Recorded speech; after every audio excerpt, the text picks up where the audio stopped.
Hello everyone, welcome back to our YouTube channel that is Sebi forensics. आज का जो video है वो हम स्टार्ट कर रहे हैं पीसीआर से, पॉलीमराइज चेन रिएक्शन से। ओके, आज हम उसका बेसिक प्रिंसिपल सीखने वाले हैं। Okay, so let's start. Okay, देखो क्या है principle of polymerase chain reaction. The polymerase chain reaction allow the exponential amplification of specific sequence of DNA। DNA का जो sequence है, specific sequence है, उसे amplify करने का काम करता है कौन? PCR, polymerase chain reaction, ये ठीक है। Sufficient amplified product also known as the amplicons। और जितना ये एम्पलीफाई कर सकता है प्रोडक्ट को, उसको हम क्या बोलते हैं? एम्प्लीकॉन। तो एम्प्लीकॉन क्या होता है ये आपको याद रखना है, ठीक है। क्या होता है पीसीआर में, क्या करते हैं हम, जो डीएनए का सीक्वेंस है उसको एम्पलीफाई करने को ही ट्राई करते हैं, ठीक है। पूरा अच्छे से जैसा सीक्वेंस है वैसे ही स्पेसिफिक सीक्वेंस हम क्या करेंगे? एम्पलीफाई करेंगे सफिशिएंटली, ठीक है। और उसको जो प्रोडक्ट मिलेगा हमें, उसे हम बोलेंगे एम्प्लीकॉन। ये आपको यहाँ से याद रखना है। क्लियर? नेक्स्ट पॉइंट देखो।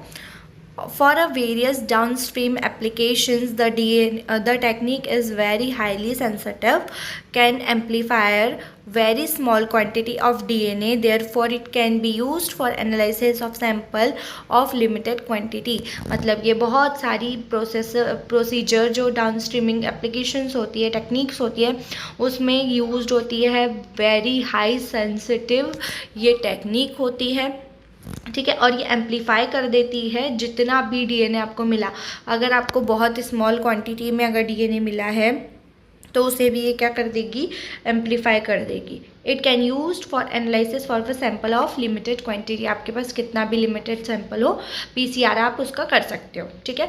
पीसीआर मतलब होता है बेसिकली फोटोकॉपी बोलते हैं हम। जो डीएनए हमारे पास है, अगर हमें क्राइम सीन पर से मान लो कोई स्मॉल क्वांटिटी में डीएनए मिला है और उसे हमें उस दूसरी जो प्रोसीजर है, दूसरा जो इंस्ट्रूमेंटेशन है, उस चीज़ के लिए हमने क्या करना है? वो डीएनए जो है अगर स्मॉल क्वांटिटी में मिला है तो उसको बढ़ाने के लिए हम क्या करेंगे? पीसीआर लगाएंगे।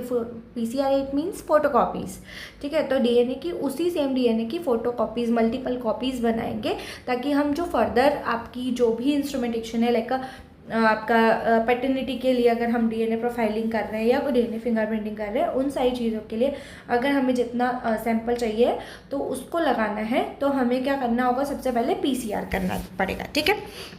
पीसीआर जो है वो, पीसीआर ऐसे जो है वो रैपिड है, जल्दी हो जाता है और रोबस्ट है। क्लियर? नेक्स्ट पॉइंट देख लो। PCR forms a basis of many forensic DNA assay such as the DNA quantization, short tandem repeats।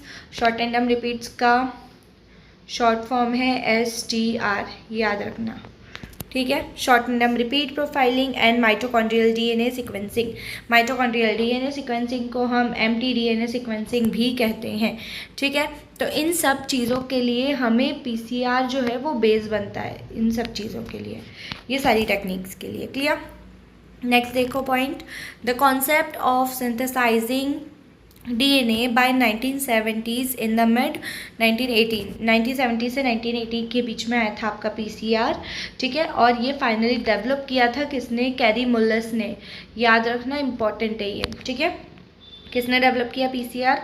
Carry मुलस ने डेवलप किया, और उसके जो कोवर्कर्स थे उन्होंने डेवलप किया था, ठीक है। और ये सीटस कॉर्पोरेशन के थ्रू किया गया था, ये भी याद रखना।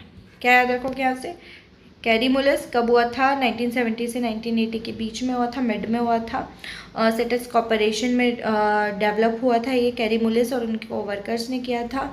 एम्पलीफाई करता है क्या? ये ग्लोबली हो गया, ग्लोबिन है वो, ठीक है। बीटा ग्लोबुलिन जो चेन है उसको ये क्या करता है? डायग्नोसिस करता है, जो कि आजकल ये जो बीटा ग्लोबुलिन जो है वो ऐसा जीन डायग्नोसिस करता है जो कि सिकल सेल एनीमिया अगर है किसी को तो वो हमें पता कर सकते हैं हम उस हिसाब से, ठीक है। तो सिकल सेल एनीमिया जो है वो सिकल शेप की आरबीसीज जो है हमारी, ठीक है, आरबीसी रेड ब्लड सेल्स, ये जो है वो बाइकॉनकेव शेप से, बाइकॉनकेव शेप मतलब ये डिस्क की तरह का शेप, तो इस शेप से कैसी हो जाती है, सिकल लाइक हो जाती है, सिकल जैसी हो जाती है, ठीक है, इस तरीके की हो जाती है, तो उसको बोलता है सिकल सेल एनीमिया। ये बड़ी अच्छी कंडीशन नहीं होती है, बहुत बुरी कंडीशन होती है, हार्मफुल होती है डिसीज़ बहुत ज़्यादा। तो इससे हम पीसीआर से ये जो डिसीज़ है उसके बारे में भी पता लगा सकते हैं, और टाइम पर जो पेशेंट है उसे जितने प्रिकॉशंस देने वो दे सकते हैं। क्लियर? तो आई होप कि आप लोगों को बहुत अच्छे से पीसीआर का जो प्रिंसिपल है बेसिकली वो समझ में आ गया होगा, बेसिक प्रिंसिपल समझ में आ गया होगा। नेक्स्ट वाले वीडियो में हम पीसीआर की हिस्ट्री देखने वाले हैं। Okay, so thanks for watching.